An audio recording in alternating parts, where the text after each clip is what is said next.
comic enthusiasts. Welcome back to HC Comics, your gateway to the colorful and captivating world of comics. Today, we're embarking on the next exciting chapter of this comic series together. Wishing you all some relaxing moments as we dive into HC Comics adventure. Returning to the main developments of the story, in this episode, we start with the scene.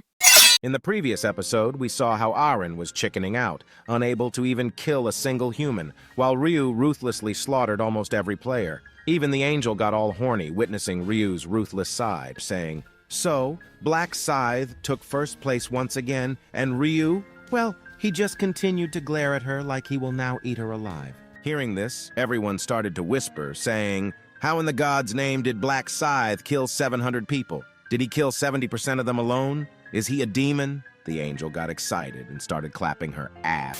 Fuck.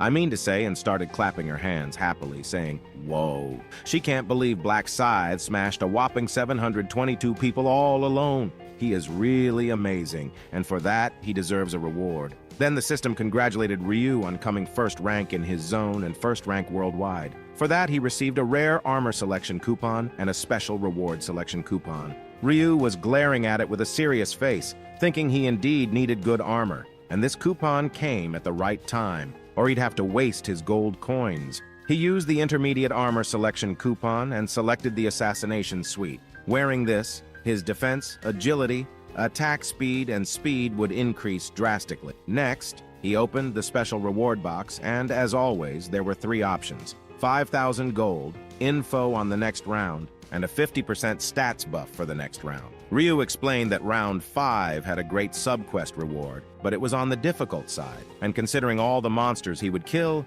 he chose the 50% stats buff. After that, the angel, with an excited tone, said, "Did everyone check their ranks? Just as a reminder, anyone ranked below 512 will be wiped out." Then, with a sinister smile, licking her fingers, she said, "Now shall we start the annihilation, shall we?" And with a flicker, everyone below rank 512 started vanishing. They got panicked watching themselves disappearing. Their strength started to leave their bodies. Some of them started to pray to God, and some were begging the angel, saying please leave them alive and they would do anything, even wipe her ass or do anything. They just didn't want to die. But the angel didn't stop. As everyone was disappearing, Ryu Min was watching them in panic, thinking if he would also get wiped out, because he had killed his 6 friends over and over again. To his surprise, he didn't disappear. Rin, on the other hand, was just tightly holding her ear, trying not to hear the screams of the people. She was trembling in fear. The bodyguard was just standing like nothing happened,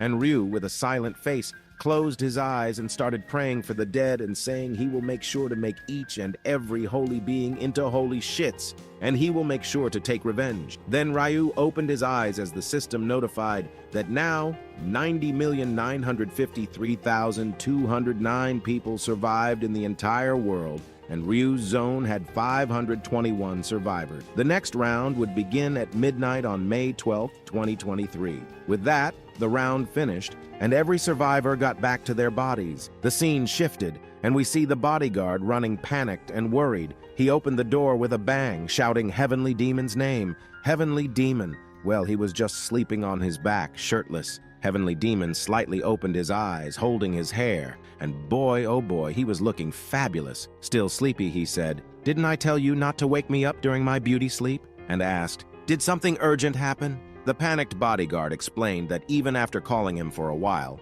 he didn't answer his call, so he thought something happened to him, and he ran here to meet him. Well, I am telling you, the bodyguard indeed got riled up by Heavenly Demon. With a little smile, Heavenly Demon asked, "Did the bodyguard think he will die in just a puny little round 4? And didn't he see my name on the ranking?" The bodyguard explained that he did see Heavenly Demon's name on the ranking, but he was still worried. "See, didn't I tell you the bodyguard is overly protective against Heavenly Demon?" Now even the bodyguard was getting a little annoyed, and he explained that round 4 was just too crazy, and he was mentally exhausted, so he was sleeping as soon as he came back to Earth. With a poisonous look, Joining his hands, Heavenly Demon said that even for him, this round was a hell of a round, and he can't believe what kind of crazy demon this Black Scythe is to kill 722 people all alone. He really wants to meet him now at all costs. Then the bodyguard said he thinks Black Scythe is probably an active-duty Special Forces soldier. Otherwise, he would have told a trained murderer. But Black Scythe is not a bad guy and doesn't kill mindlessly, so he can't be a murderer. Someone with that guts and skill in Korea, he can't think of any other thing. This left Heavenly Demon in deep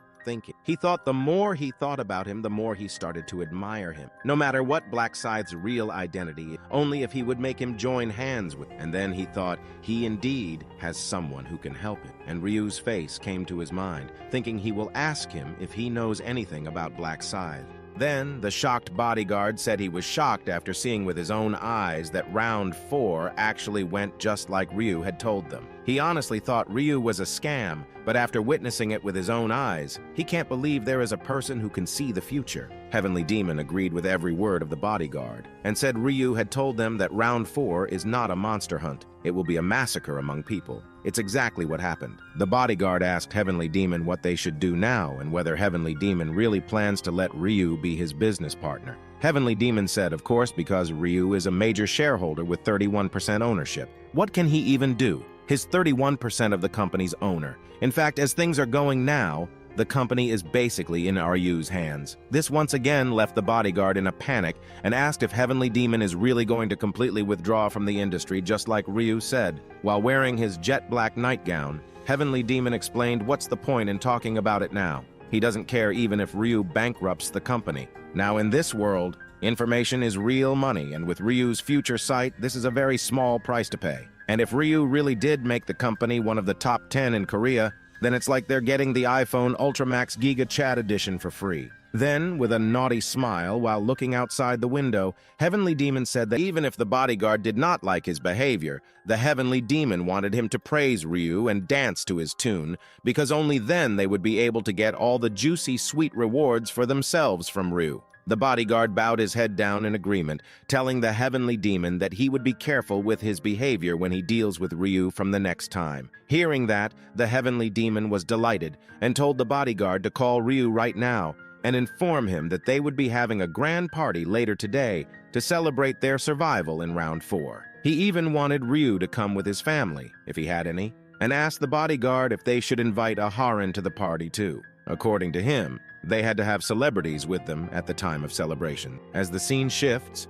we see that our boy Ryu was standing near a cafe waiting for someone. He waved his hands with a handsome smile as he looked at Juri, who was coming towards him. She complimented Ryu, telling him that he looked very handsome in the outfit he wore that day. But our boy Ryu knew how to flirt and told her that she was looking way prettier. Juri asked Ryu about his sudden plans for lunch, and he explained that they should celebrate their survival from round 4 with a hearty meal. They walked towards the car, while Juri told Ryu that if that's how this worked, she would take all the advantages of having a rich friend. As the car sped through the streets, Ryu and Juri sat inside with each other. Juri thanked Ryu, telling him that it was only because of him that she was able to get ready for round 4. With a smile on his face, Ryu asked Juri if she ever thought that Ryu was lying, but Juri replied that she never thought about it because she couldn't understand what Ryu would gain from lying to her. Upon hearing this, Ryu thanked Juri for trusting him, but she immediately told Ryu that she should be the one who should be thankful to him,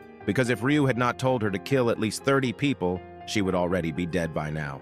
But according to Ryu, there was no reason for Juri to be thankful to him because even if he didn't tell her, she would have survived due to the rune of protection in her possession. In her every life, she always survived this round. She was actually resourceful too. In comparison to Aren, who was like a protected flower in a greenhouse, Juri was more like a weed outside the garden of Aren. After some minutes of driving, Ryu and Juri arrived at the expensive restaurant and ordered a meal. Ryu told Juri to enjoy her meal too, and they started eating. Ryu smiled as he tried to remember the number of times Juri had already thanked him. But on the other hand, Juri was depressed. According to her, a murderer like her should not even be eating a meal like the one in front of her. Seeing this, Ryu asked Juri why she was not eating, even when he knew that Juri was still feeling guilty about killing other people. Juri replied that she was not feeling so great, but our boy Ryu directly asked her if she was feeling guilty because she killed someone during the round. He advised Juri to not take it too hard and blame herself because she really had to survive the round.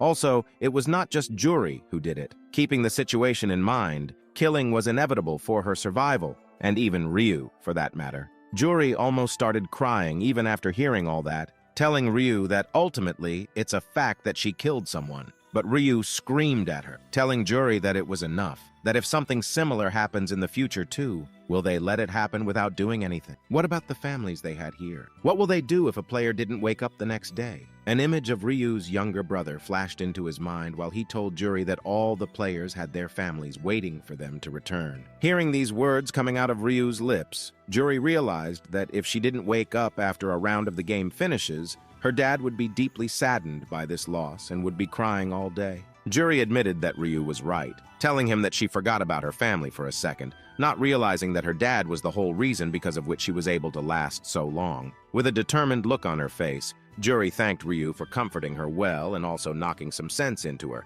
but Ryu asked her not to mention it and told her to eat the food quickly because it was so delicious. Juri agreed to Ryu's proposition and started eating the meal, telling him that the food was really very tasty, and she was able to feel her exhaustion from round 4 melting away with every bite she took. Ryu was glad to hear what Juri was saying, while the readers have a wide shot of tasty-looking food. After a while, when they finished their food, Juri thanked Ryu for giving her such a good treat. Ryu pointed Juri out for calling him without his surname for the first time. Hearing that, Juri was surprised and asked him if she can call him that way from now on, if Ryu does not mind, of course. Ryu immediately agreed to this question, guessing that Juri's mood was now all right and she was feeling better. Ryu wanted to come straight to the point and ask her out. Wanted to share something important with her. Ryu's face turned into a more serious one as he told Juri that he called her today, mainly so that he can share some information about round 5 with her. Juri was shocked to the core, asking, did Ryu had saw the future once again? Ryu told her yes, and round 5 would be the hardest of all rounds. And in this round, every zone in the world will be merged. This surprised Juri. Hearing this, surprised Juri asked, does that mean they will be able to meet each other inside the dungeon? But Ryu quickly said yes, but not in round 5, because they will be teleported very far from each other. And in his vision, he saw they were very far apart, so meeting in round 5 would be impossible. Well, he can't meet Juri. What would he say? Hell, I am Ryu, aka Black Scythe, who just killed 722 people in the previous round. If she found out Ryu is Black Scythe, she might faint in shock. After that, Ryu explained that round 5 is going to be a very tough and dangerous one, and she might not even make it alive from it. But there is only one way to clear this round. Curious, Juri asked, what is it? And Ryu said only one word, Black Scythe. If she wants to survive, she, in all costs, has to find and ask for help from Black Scythe. This shocked Juri to her core. So, that wraps up this chapter, folks. I'm concluding the video right here. Stay tuned for the thrilling developments in the next episode. And don't forget to show your support with a like and subscribe, fueling my motivation to bring you even more captivating comic chapters in the future. Until next time, happy reading!